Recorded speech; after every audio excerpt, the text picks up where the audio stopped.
So happy Friday to you guys that are watching in real time. If you're watching in the future, again, let us know how the weather is. So anyway, what we're talking about today are stats that you need to know, or at least stats that I want you to know going into 2024. And these are stats about home-based businesses, okay? I, I love what has happened to home-based business in the last few years. I think it's amazing, and I think that we're seeing some crazy growth and sort of like a normalization of building business from home, and especially whenever it comes to families and just working together and sort of making the dream work together. There's a very cool thing that's happening. So anyway, I just want to give you some stats to maybe it, I don't know if it's to motivate you or if it's just to educate you on the fact that a lot of people are doing this and a lot of people are doing it really well. Okay, like it's not just you. That's what I want you to be like super clear about. When you're setting up, your home-based business and stuff, it's not just you. You are in very, very good company, okay? So, anywho, I may have just written an article this morning for Forbes about this. I'm not saying everything that's in the article because that wouldn't make sense, but I definitely just wrote an article all about this morning as an expert in home-based business, right? So stats that you need to know about home-based business moving into 2024. This was one that was very cool to me, and this is for the United States Small Business Association, right? So the SBA. They said that 50% of all businesses start at home. That makes sense, right? But then the SBA also reports that, and I'm just reading off my other computer here in case you're like, does she have that memorized? She doesn't. Never in life. The SBA also reports that 60% of all businesses without staff are home-based. Now let's talk about all businesses without staff, because I think everybody's mind quickly moves to the without staff part, and they're like, yeah, well, they're little businesses. Guys, I know multimillionaires that run their business by themselves without a staff. Okay, there are many, many people, and the ones that are actually building their business up to that big, they run their business as a personal brand, you guys. That's what this is all about. If you wanted to like really think of what HBR is, I'm showing you how to create a personal brand and how to monetize your personal brand. That's really, in case you need it to be said that way, that's really what it is, right? And I was talking with a business yesterday. I love these guys, but I was talking with them yesterday. I know they'll watch at some point. I'm just not going to call them out. But I was talking with them yesterday, and they're like, okay, so our business isn't like, we're more like of a company, right?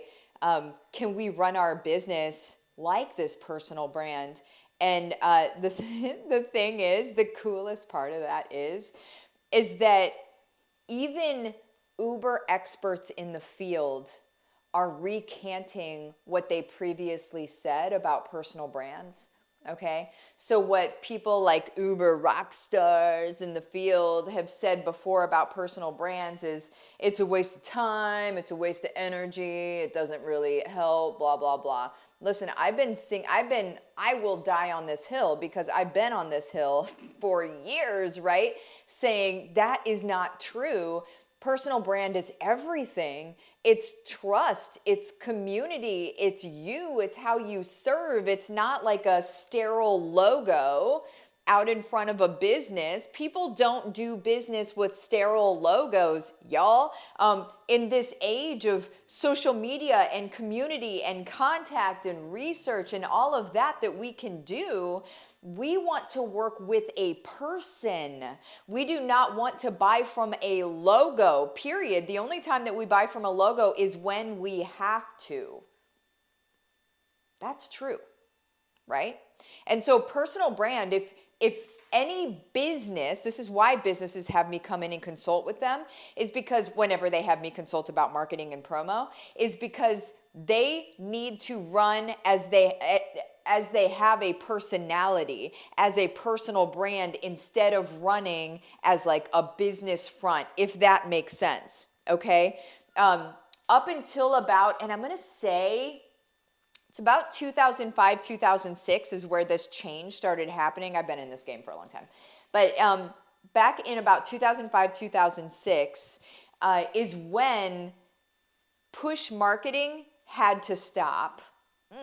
So it didn't stop, but it should have stopped, right? So push marketing is where somebody just says, buy my stuff, buy my stuff, buy my stuff.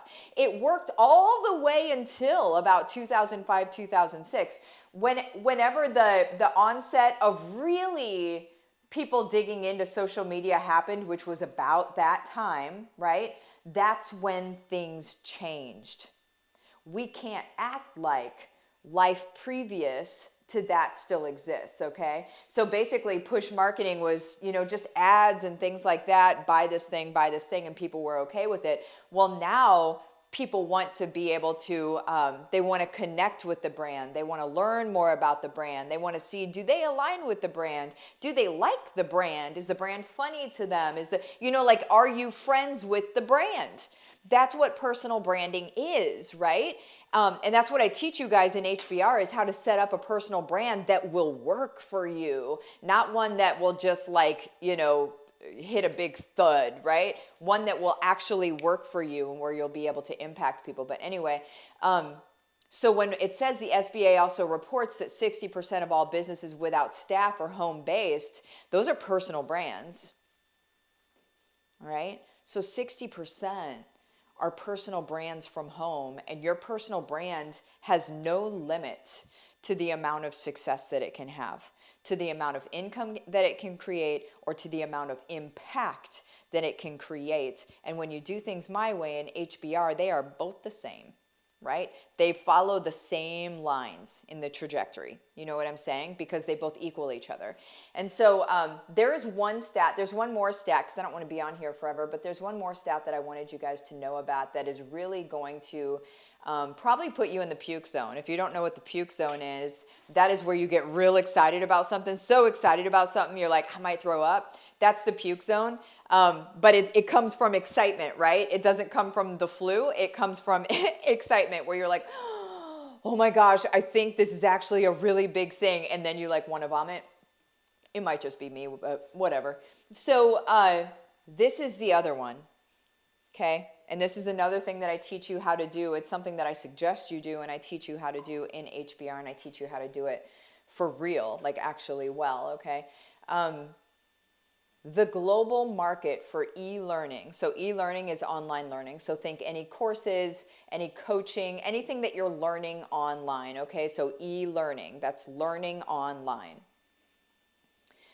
So the global market for e-learning estimated at 250 billion, a little over 250 billion in the year 2020, okay? So we're already 3 years past that. So it was 250 billion then. Are you ready? Are you sitting down? Is projected to reach a revised size. Are you sitting? Are you? Of 457.8 billion by 2026. This is where we're going, guys. This is where we're going. The thing is, the difference is, in 2020, the atmosphere looked different than it does today. And so those same courses from 2020 may not still be working well. There's a certain way that you have to create courses now in order for them to do well. It's not just create a course and set it loose. It's not create an audience, create a course, sell it. It's no longer that. It's no longer that. It's crazy, but it's no longer that. There's more than that. And so what I'm going to be showing you how to do in HBR is creating a course that will actually sell so you can be part of the $457.8 billion industry. And every single thing that you do impacts your people. See, S'more even agrees. She decided to start running when I said that. She's like, yeah, that's right. That's right. You guys, it's not the same. So if you were to look at how to create a course, like a course on a course, right? How to create a course even a year ago, it's not the same. You can create a course.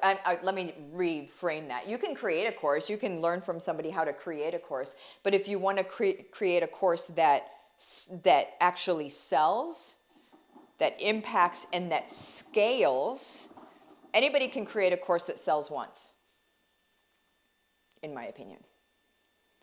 But do you want to create a course that sells over and over and over and over again and gains momentum on its own? That's what I'm going to be teaching you how to do. That's the important part right there, because anything else is just selling something. It's just selling crap, in my opinion. So anywho, those are the two stats that I wanted you to know, is that you're in good company. 60% of all businesses are run from home that are without staff, right? And then the global market for e-learning that was a little over 250 billion in the year 2020 is projected to be 457.8 billion by 2026. And you can be part of that. You can absolutely be part of that. Most people have no idea what they're doing when they come into, teaching courses, online business, things like that. I don't expect you, when you join HBR, I don't need you to know anything. I actually prefer that you don't know a whole lot, because then I don't have to unlearn things for you, right? Because people just teach things wrong. God bless them. They just teach things wrong, okay? They teach them in an ineffective way, in a way that doesn't actually help you. It's a way that's sexy to you, where you're like, I want to learn how to do that, except it's not helpful. It doesn't actually grow your business. So if it doesn't grow your bank account or your impact, I leave it. There's no point. There's no point in spending time on things that don't grow your impact or your bank account. Period. Done. There's just no point, right?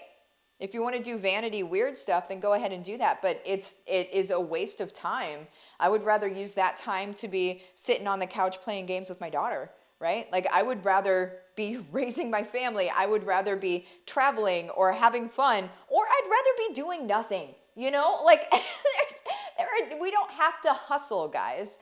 The hustle is involved, you know, like when you do all these extra things that are unnecessary, that's when you move into hustle culture. That's when you stay busy just to stay busy. You don't need to do that.